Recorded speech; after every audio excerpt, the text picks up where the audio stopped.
Мына жерде кээ-бирки өзүнчө өлүмүш болуп аткан депутаттар бар. Араң акча таптым шайлоого депчи. Буларга мына прозападный күчтөрдөн келип аткан акчаларды көзөмөлдөп койсоңуздар, улуттук коопсуздук кызматы жана башка укук органдары.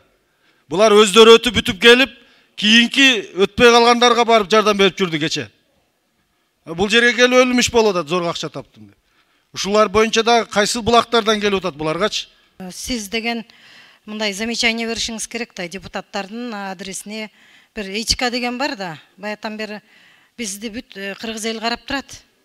Биз мындай мамлекеттик кызматкердин этикасын сакташыбыз керек. Анан биздин регламентке да туура келбейт бул. Сиз кичине могу этиканы маселесинде чыгып менден мурунку сүйлөбөгөн жана жаңы келген депутатыбызга кичине замечание жасап коюңуз эми. Депутаттардын адресине өлүмүш тиги бу деген сөздүн колдонгону туура эмес го.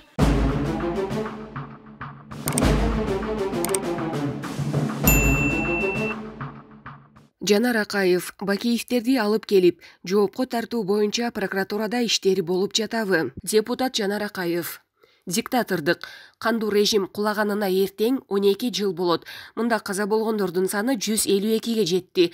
Ошол Бакиевтерди алып келип, жоопко тартуу боюнча прокуратурада иштер болуп жатабы деп сурады.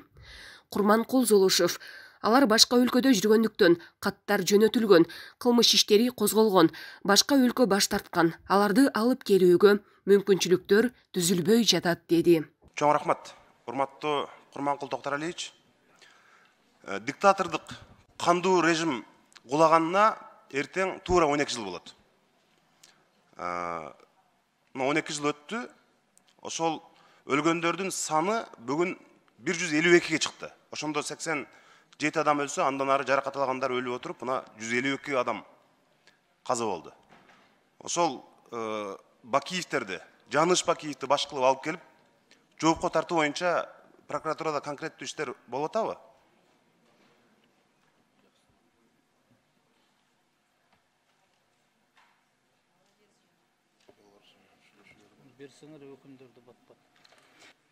Суроону бере берсеңиз, азыр бизде бул боюнча сыртынан соттон өкүм чыккандар бар, тергөөлүп биз суратып аткандар бар. Сизге азыр даярданып маалыматты берейин, экинчи сурооңузду бере бериң. Рахмат.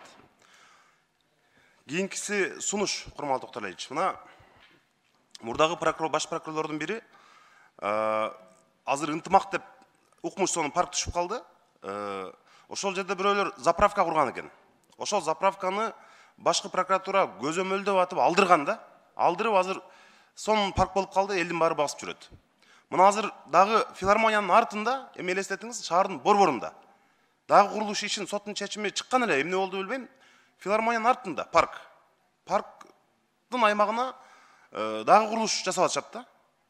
Жана белгилүү имарат көптөн бери турду эле, бул эми парк да ал жерде.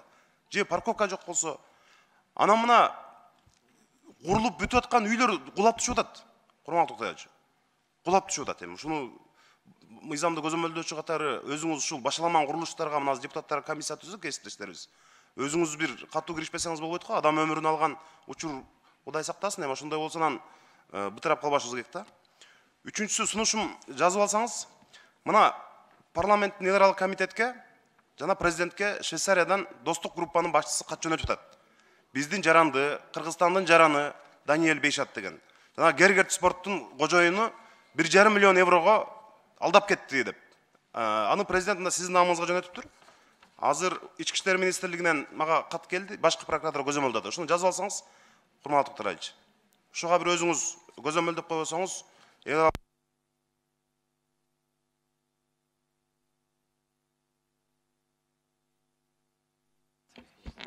10 секунд кошуп коюңуздар. Ошол инвестициялык климатка чоң таасирин берет. Бул боюнча мен азыр депутаттар менен да сүйлөшүп атам. Аракетибизди токтотпошубуз керек. Ошону сиз өзүңүз көзөмөлдөп койсоңуз, Курманкул Токтаралиевич. Рахмат, Жанарбек Кубанычевич. Акыркы сурооңуз боюнча Гергер спорту боюнча кылмышты жакшы билем. Бул арыз келип түшкөн, Ички иштер министрлигинен алып кылмышты көзөмөл иретинде окуп, бүгүн прокуратуранын, башкы прокуратуранын тергөөсүнө өткөрүп бердик. тажрыйбалуу тергөөчүгө өткөрүп бердик. 1,5 миллион доллар бул жерде талаш бар экен, алдамчылык бар экен. Biz бул ар бир кылмышты ушуга окшогон Жанар Кубанычевич, biz терең көңүл буруп карап атабыз. Анткенде ишкерлерди, инвесторлорду коргоого өбөлгө түзөт да бул. Экинчиден, заправкалар боюнча мэрия өкмөт тарабынан иштер жүрүп атат. Бүгүн шаардын ичинде заправкаларды чыгаруу, алардын куруу мыйзамдуу, мыйзамсыз экени боюнча. Ал эми филармонияда курулуш боюнча мына ишкерлерди коргоо деп биз башкармачылык бар билесиз. Көрүнгөн курулушту басага алып текшерүүгө туура эмес болуп калат. Эгер сизде кат жөнөтсөңүз, ошонун негизинде биз текшерип беребиз. Ал эми Бишкек шаарындагы, Бишкектин жанындагы райондордо мыйзамсыз курулуп алынган иштер, мэриянын мыйзамды туура эмес жаздырып алып коррупциялык. Ошонун негизинде курулуп аткан көптөгөн иштер бар, эми бар маалыматты бербейин. Курулуп калган үйлөр бар. Алардын жерди мыйзамсыз алып шылымдык кылып сатып ийген, сатып алган адам жанагы чын көңүлү менен сатып алган адам, ал мыйзамсыз жана алдамчылык жол менен жер алганын билбейт, ал үстүнө үй тургузуп алган, же үйдүн тургузуп бүтөйүн деп калган. Мындай фактылар менен биз ондогон иштерди сотко берип жокко чыгарып атабыз. Тиешелүү ар бир факты боюнча жагдайын карап.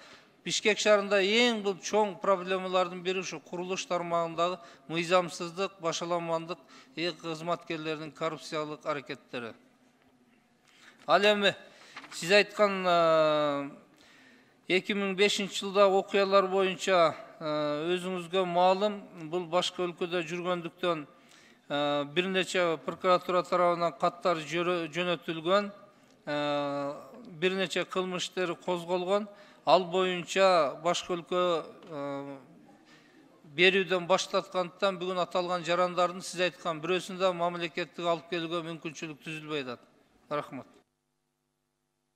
Саламатсыздарбы, урматтуу коллегалар, урматтуу Курманкул Токтуралиевич. Сизге бир суроом бар эле. Мына Баткен областынын Жиделүү айылында Сейит Ахмат Артыков деген адамды өзүңүзгө дагы кайрылышкан экен. 16 сентябрда Тажикстан аскерлери алдоо жолу менен алып барышып буларды. Ошол жакта камап койгон. Анан кийин ошол жакта жанагы ток менен 2-3 күн ток менен кыйнаптыр. Анан кийин шпионаж деген беренени коюшуп, мыйзамсыз соттоп буларды өмүр бою эркинен ажыратып коюптур да. Азыр мына Душанбе шаарындагы Вагдат түрмөсүндө жазасын өткөзүп атыптыр ошол адамчы. Анан кийин ушу жубайы бир нече жолу келди магачы. Ыйлап келип атат, балдары бар экен, өзү оорукчан экен, оорулуу болуп, азыр сүйлөй албай калыптыр. Абалы оор экен өтөчү. Ошону сизге кайрылып атты эле, ошону сизден трибунадан айтып коеюн деп атам, суранып атам. Ушуга бир кандай жагдайлар болуп атат, ушуну бир экстрадиция кылып алып келгенге мүмкүнчүлүк болобу, бир ошонун бир жообун айтып койсоңуз жакшы болот эле. Шайырбек Кыдыршаевич, бул маселе менен толук маалыматым бар. Бүгүн Тажикстанда бизден 13 жаран соттолгон боюнча, 2 жараныбыз өмүр бою. Сиз айткан жаран дагы ошонун ичинде. Жакын арада биз баш прокурор менен жолугушуу Баткен облусунда күтүлүп атат. Ушул маселелер боюнча чечип бир жыйынтыкка келебиз деген ойдо бар. Аракетти иштерди жасап атабыз. Бул жарандар бизге да кайрылган, келип кеткен, түшүндүргөнбүз. Буйруса чечилип калат биздин жолугушуубузда. Эми көп нерсени сизге микрофондон айта албайм. Аракет жүрүп атат. Ошону бир өзүңүз көзөмөлдөп койсоңуз, бир контролго алып койсоңуз, себеби дегенде бала чакасы кыйналыптыр. Мага да бир нече жолу келишти. Анан кийин азыр өмүр боюдан азыр 18 жылга түшүрүптүр. 18 жылга кайра срок бериптир. Анан кийин экинчи суроом. Маалымат бар бул боюнча. Экинчи суроом бул мына мамлекеттик ишканаларды кээ бир райондук прокуратуралар келип текшерет экен. Келип текшерип кеткенден кийин эле райондук прокуратура кеткенден кийин областтык прокуратура дагы аркасынан келип текшерип калат экен да. Ушундай жагдайлар болуп калышы мүмкүнбү? Азыр мага ушул шайлоочуларым суроо берип калды. Бул Кыргызстандын башка бурчунан, бул шайлоочуларым десе анан кийин Жалал Абад областынан эмес бирок. Болуп калышы мүмкүн, бирок биз буга тыюу салганбыз. Пландык текшерүүнүн алкагында барып гана текшерет. Эгерде текшерип кеткенден кийин ошол текшерип кеткен